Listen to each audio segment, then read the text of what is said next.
मोरया। आज हम मिलेंगे ज्ञान के सागर ऋषि वेद व्यास से। देखेंगे चंद्रमा के श्राप की लीला और सबसे विशेष गणपति बापा की महिमा। क्या आपको पता है धरती पर अमावस्या और पूर्णिमा क्यों आती है?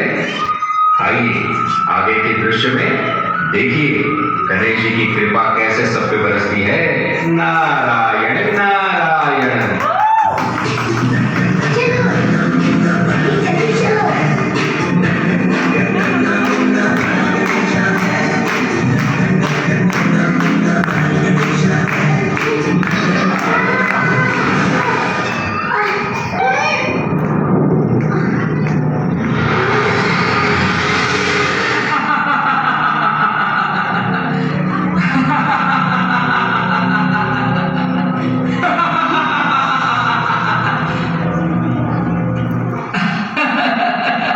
मोटे गणपति पिलपिले लड्डू लेकर गिर पड़े।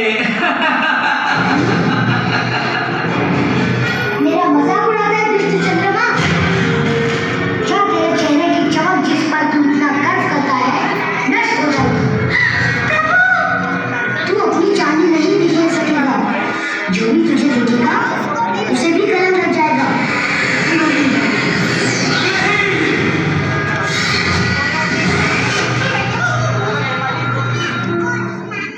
क्षमा करें प्रभु, मैंने दुर्भावना से कुछ नहीं कहा। मैं तो सहज मखौल कर रहा था, मुझे क्षमा करें। ये काला मुंह लेकर मैं कैसे छूऊंगा? आपका हृदय विशाल है, मैं आपकी शरण में हूँ भगवान। मेरी चमक मुझे वापस लौटा दीजिए। मुझे क्षमा कीजिए प्रभु, क्षमा कीजिए। उठो चंद्रमा, आप स्वयं देवता हैं। किसी की शारीरिक कमजोरियों पर मजाक उड़ाना आपको शोभा नहीं देता। आप सत्य कह रहे हैं श्री गणेश। भविष्य में मैं कभी ऐसी भूल नहीं करूंगा, मुझे क्षमा करें। जी हाँ प्रभु, चांदी चांदी नहीं रहेगी तो रात्रि का क्या आनंद।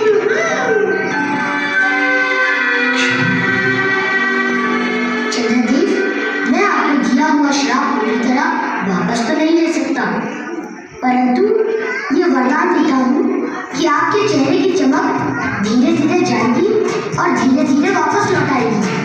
सृष्टि के लोग आपकी चांदी से वंचित नहीं होंगे।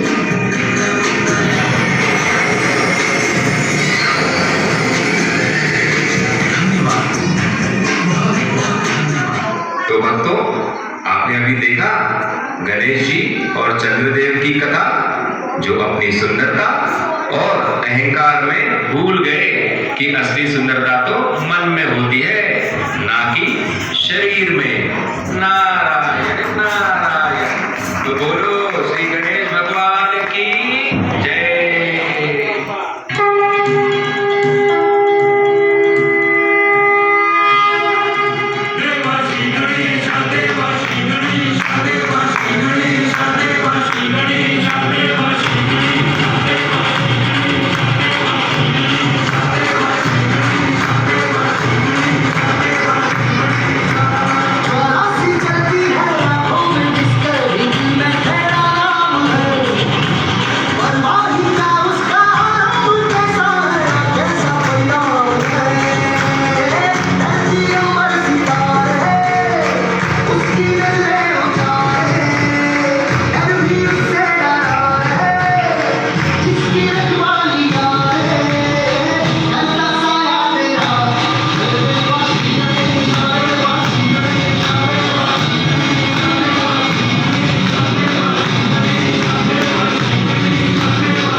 नारायण नारायण।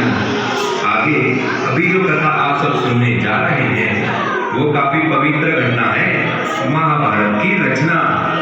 एक तरफ ज्ञान के सागर महर्षि वेद व्यास जी और दूसरी तरफ बुद्धिमान विघ्नहर्ता भगवान श्री गणेश जी।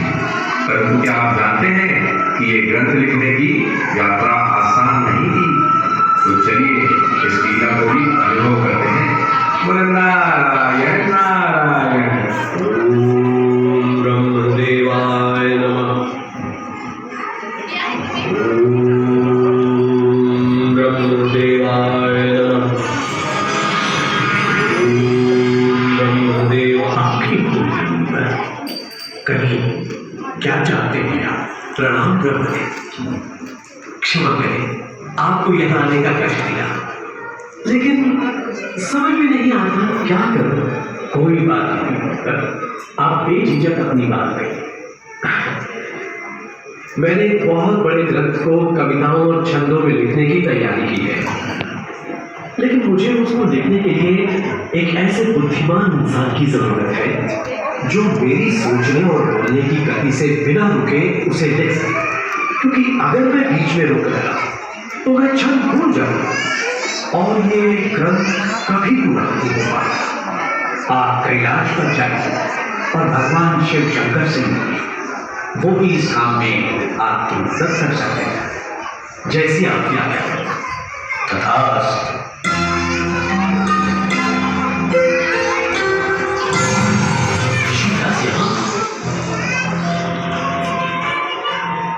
भोलेनाथ की जय हो। माता पार्वती को भी शत शत प्रणाम। आपका कल्याण हो भगवान। हमें अपनी दिव्य दृष्टि से आपके यहाँ आने का कारण मालूम हो गया है। चिंता मत कीजिए, आपकी समस्या का हल है हमारे पास। बालक गणेश? हाँ मुनिवर, हमारा बाल गणेश।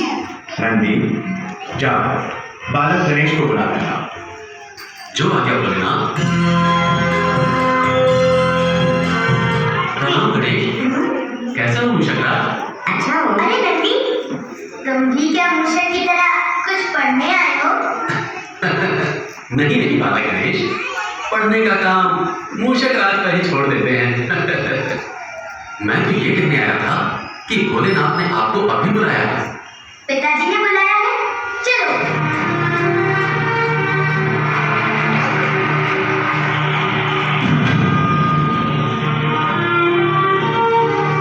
प्रणाम पिताजी।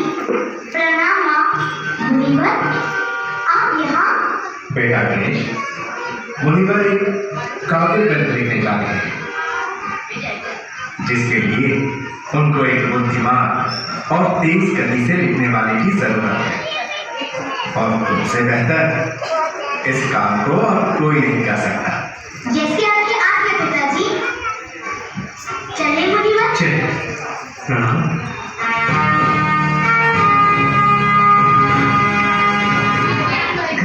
जी मुनिवर जी, ग्रंथ तो मैं आपका लिख दूंगा, लेकिन एक शर्त है। क्या शर्त हो सकती है? आप बिना रुके मेरे लिखने की गति से बोलते रहेंगे। अच्छा, अगर आप जरा सांस लेने के लिए भी रुके तो मैं लिखना बंद कर दूंगा। ठीक है गौरी नंदन, लेकिन मेरी भी एक शर्त है। जो भी छंद बोलूंगा उसका मतलब समझने के बाद ही आप उसे लिखेंगे। समझने के बाद? इसी बहाने जब मैं थक जाऊंगा तो मैं गणेश जी को कोई मुश्किल छंद लिखूंगा, जिसका मतलब समझने के लिए उनको थोड़ा सोचना पड़ेगा, और तब मैं सांस लेकर आराम करूंगा। मुझे स्वीकार है। सोच क्या रहे हैं मुनिवर? शुरू करें? शुरू करते हैं बाल गणेश।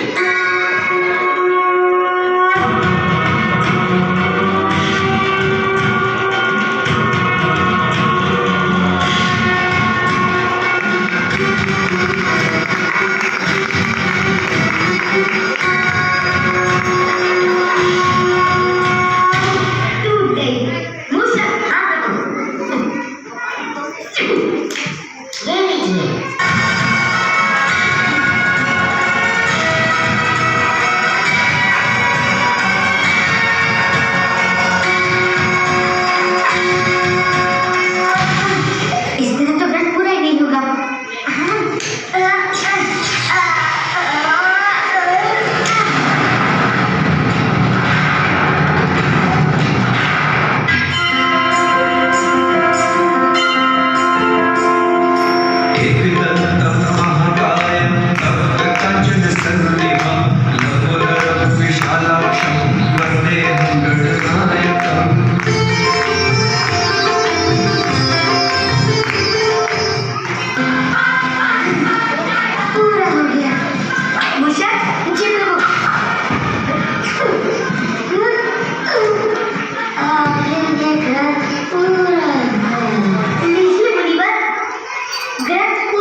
ये ग्रंथ आपकी बुद्धिमानी, लगन और त्याग से ही पूरा हो पाया है।